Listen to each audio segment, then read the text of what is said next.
YouTube app open করতেই সবার প্রথমে শর্ট চলে আসে। আর এটা তো কিছুই না, আমরা যখনই কোনো টপিক সার্চ করি তখন সবার প্রথমে শর্ট সাজেস্ট হয়। এমনকি আমরা যখন কোনো র্যান্ডম ভিডিও দেখি তখনও নিচে শর্টই সাজেস্ট করে। এতেই বোঝা যায় ইউটিউব সবচেয়ে বেশি শর্টই প্রমোট করতেছে। কিন্তু আপনি বলতেছেন আপনার ভিডিও ভাইরালই হয় না, তাহলে প্রথমে প্রুফ দেখেন। আমি যতবারই এখানে রিফ্রেশ করতেছি তত বেশি ভিউ হচ্ছে আমার ভিডিওতে। আপনি দেখতেই পাচ্ছেন কত বেশি ভিউ হচ্ছে আমার ভিডিওতে। আমি যতবারই এখানে রিফ্রেশ করতেছি ততই ভিউ বাড়তেছে। তাই আজকের ভিডিও সম্পূর্ণ দেখেন, আমি 100% গ্যারান্টি দিচ্ছি আজকের এই ভিডিও আপনার অনেক বেশি কাজে আসবে। কারণ আজকে আমি আমার পুরো প্রসেসটা দেখিয়ে দিব, কিভাবে আমি ভিডিও আপলোড করি, কোন ওয়েবসাইট থেকে আমি ট্যাগ নেই, সেই ওয়েবসাইট আজকে আমি আপনাদেরকে দেখিয়ে দিব। আর এই ট্যাগগুলো আমাকে অনেক সাহায্য করে ভিডিও ভাইরাল করতে। যদি আমার ভিডিও শর্ট ফিডে না যায় তাহলে সার্চে অনেক বেশি ভিউ আসে। যেমন আমার এই ভিডিও দেখেন, এটাতে 5 লাখের উপরে ভিউ হয়েছে। আমি যদি এটার ভিতরে যাই তাহলে দেখেন 5,60,000 ভিউর মধ্যে 2,85,000 ভিউ ইউটিউব সার্চ থেকেই আসছে। আর শর্ট ফিড থেকে দেখেন মাত্র 51,000 ভিউ আসছে। এখন আমি আপনাদের সামনে মিস্টার ওয়েসপ্যাক চ্যানেলে ভিডিও আপলোড করে দেখাবো, তাই ভিডিও কন্টিনিউ শেষ পর্যন্ত দেখেন। যদি আপনি আমার ফুল প্রসেসটা জানতে পারেন তাহলে 100% শিওর আপনিও পারবেন আপনার ভিডিও ভাইরাল করতে।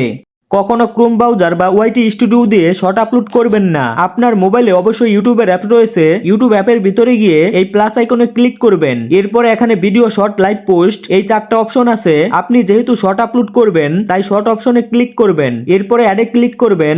এখন আপনি যেই ভিডিও আপলোড করবেন সেই ভিডিওর উপরে ক্লিক করবেন। এরপরে নেক্সটে ক্লিক করবেন। এরপরে ডানে ক্লিক করবেন। এখন ভিডিও একটু সময় নিয়ে প্রসেসিং হবে। এরপরে এইরকম ক্যামেরা ওপেন হবে। এখানে নিচে টিক মার্ক আছে, এটাতে ক্লিক করবেন। এরপরে আবার নেক্সটে ক্লিক করবেন। এখন আপনাদের সামনে থাম্বনেল, টাইটেল, ডেসক্রিপশন আরো অনেকগুলো অপশন চলে আসবে। আমি একটা একটা করে সবগুলো দেখিয়ে দিব। প্রথমে আসি থাম্বনেলে। এখানে একটা পেন্সিল অপশন আছে, এটাতে ক্লিক করবেন। এখন আপনি যে কোনো একটা পার্ট এইভাবে থাম্বনেল হিসেবে চয়েস করবেন। এরপরে উপরে টিক মার্কে ক্লিক করবেন। থাম্বনেল অ্যাড হয়ে গেল। এখন আসি টাইটেলে। টাইটেল কি দিব? আমরা যারা নতুন আছি তারা বুঝতেই পারি না টাইটেল কি দিব।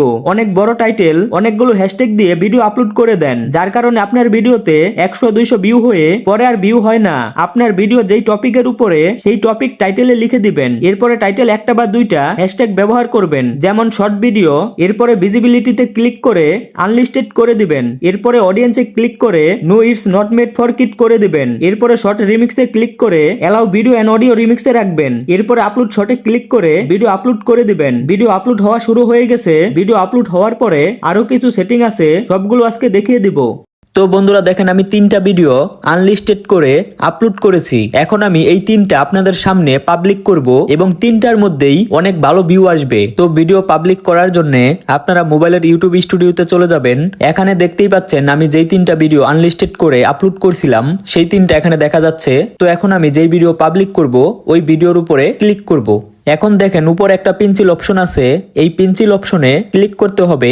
এরপরে টাইটেল, ডেসক্রিপশন, ট্যাগ সবকিছু এখানে শো করবে। মানে আপলোড করার সময় যতগুলো অপশন আসছিল সবগুলো এখানে শো করবে। তো প্রথমে আমি ডেসক্রিপশন দিব। তো দেখেন আমার ভিডিও হচ্ছে ফ্যাক্ট ভিডিও, তাই আমি এখানে কপিরাইট ডিসক্লাইমার দিয়ে দিব যাতে কোনো ভিডিওতে সমস্যা না হয়। এরপরে আমি ভিজিবিলিটিতে ক্লিক করে ভিডিও শিডিউল করে দিব। তো ভিডিও শিডিউল করার জন্য আপনারা শিডিউলে ক্লিক করবেন। এরপরে দেখেন এখানে টাইম, ডেট দেওয়া আছে। তো এটার উপরে ক্লিক করবেন। এখানে আপনাকে প্রথমে একটা তারিখ সেট করতে হবে, মানে আপনি যেই তারিখে ভিডিও পাবলিক করতে চান ওই তারিখটা দিবেন। যেমন আজকে 12 তারিখ, তো আমি 12 তারিখ দিয়ে দিলাম।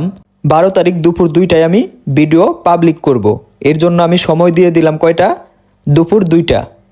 ঠিক আছে, এইভাবে আপনারা তারিখ, টাইম সেট করবেন।